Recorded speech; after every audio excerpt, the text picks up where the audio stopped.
Welcome, welcome, welcome, one and all. I am OsirianLegacy. This is my first devlog. I've been running Unreal Engine for a little under 2 years. I believe November this year will be my second year in game development. I took a couple semesters of game design and game programming at the Academy of Art Institute of California, I believe. But I did online schooling and kind of got my feet wet there. And here we are about 2 years later. And I just kind of dropped out of school because I learned what I needed to learn and got familiar and went off on my own. So I'm building a tactical grid-based RPG game. I hope you like it. I just added an initiative system in, and I'm just going to show you the game by playing it. There's a couple bugs, but we'll get through those fairly quickly here. So the music that you're hearing is from Subspace Audio over on Open Game Art. The asset set you're seeing here is Bitcrawl from a Matkines on itch.io. This is actually free other than some of the characters that you're seeing in like objects and stuff. But yeah, this is the initiative up here. You can hover over units to see where they are on the map so you can get an idea of who's who. Initiative's a little broken for this bottom area. These, anyone at 100 doesn't line up perfectly, but I'll get that figured out eventually. But it's not game breaking, so I'm not going to worry about it right now. So we've got our move, attack, ability, which doesn't do anything yet. Interaction, which is used to open up this door over here, and eventually will be used to loot crates and chests. We've got cancel, and we've got end turn. The apple here is the health. I do have a pixel artist that's working on creating more assets for this. And so some of these assets that I've commissioned that guy to do, such as the dagger bandit and the crossbow bandit, he was kind enough to add those weapons to these pixelated characters. So the apple is health, the white orb here is action points, the sword is damage, the shield is defense, the boots are movement range, and the quiver is attack range. The time is your speed, and every time the game ticks, which is every 0.05 seconds when there's not an active turn, your speed is added to your initiative score. And that's basically it. I will show y'all kind of how it plays. So I'm going to move over here. I'm going to have Red Iron Rogue attack this guy here. All the enemies have the same sound effects right now. I will eventually have different sound effects, but that's more for the polishing stage of the game. So got our ranger here. Finish off that rat. Now, when an enemy dies, what happens is that their initiative is reset, and then it just doesn't tick up anymore. So you'll see that giant rat will just stay at, I believe, 0 is where they were at.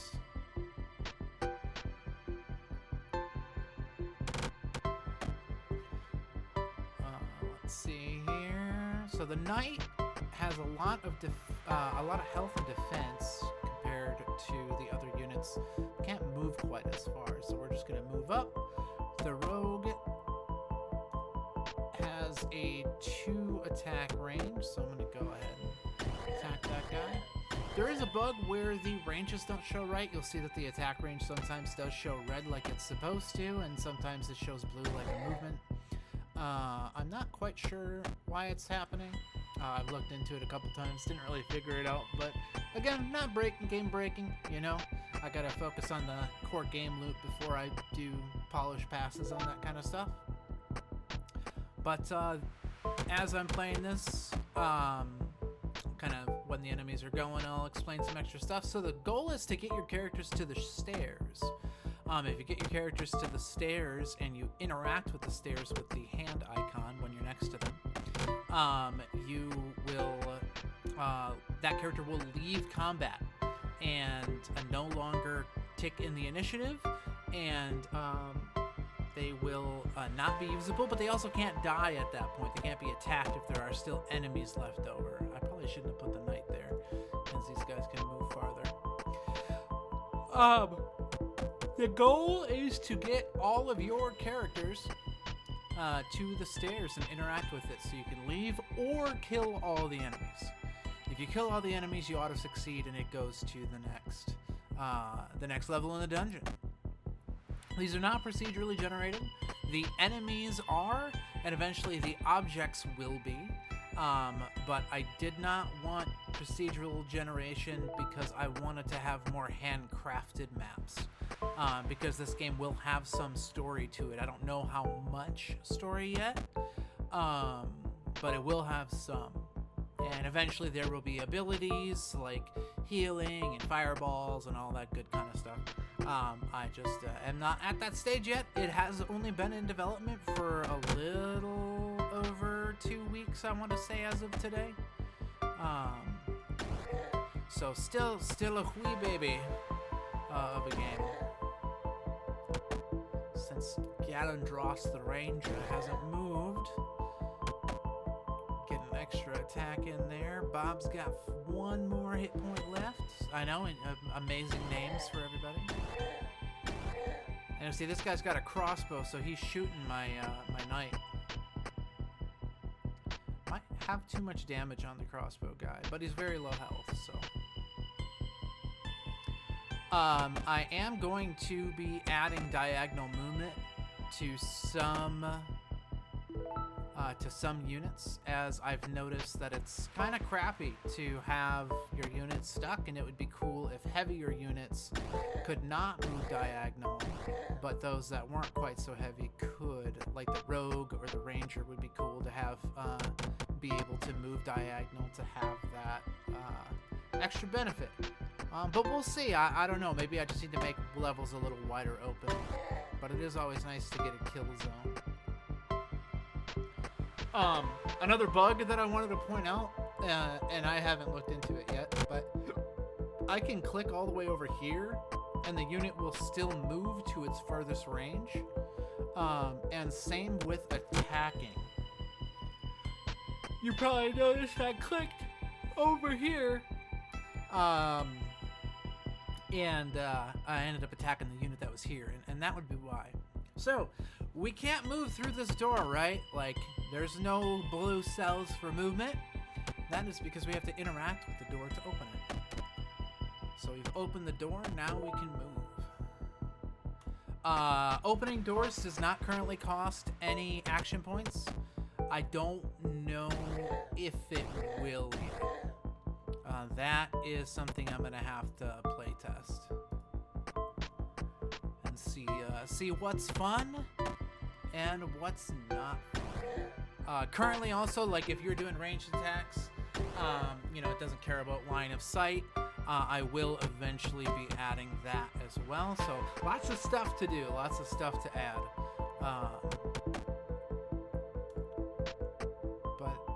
I am excited with the progress that I've already made. You know, there's a lot here already for 2 weeks of progress. A lot of this is from the plugin that I've been building. So the whole grid is actually a plugin I've been building called SimpleGridCore, and that I worked on for a couple weeks. So I kind of got to cheat a little bit with this and already have like a grid system up and running and stuff that I was familiar with. So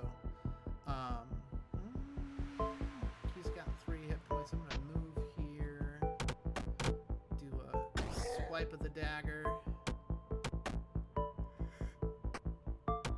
get my chonky boy right here, blam, and move over here. Now, the win state isn't currently in the game, so you won't see like any crazy stuff happen. But yeah, if this had been the playtest that I'm going to be releasing in a couple weeks, then you would have won by defeating all the enemies. So when you when you click on the stairs, it does update in the game instance your unit's stats. I don't know if you saw that little debug log up here, but it said player unit has been updated in roster map, so that when you do dungeons, you have to care about how much health and, you know, mainly health for now, your units have before they go to the next floor and fight whatever else is there. So I'm probably going to create a couple different scenario, like, dungeons that you can explore for the playtest. And that's probably like a month away, maybe 2 or 3 weeks. It really depends on how fast things flow. So I hope you liked the video. Let me know if you have any questions about the project, and y'all have a great day.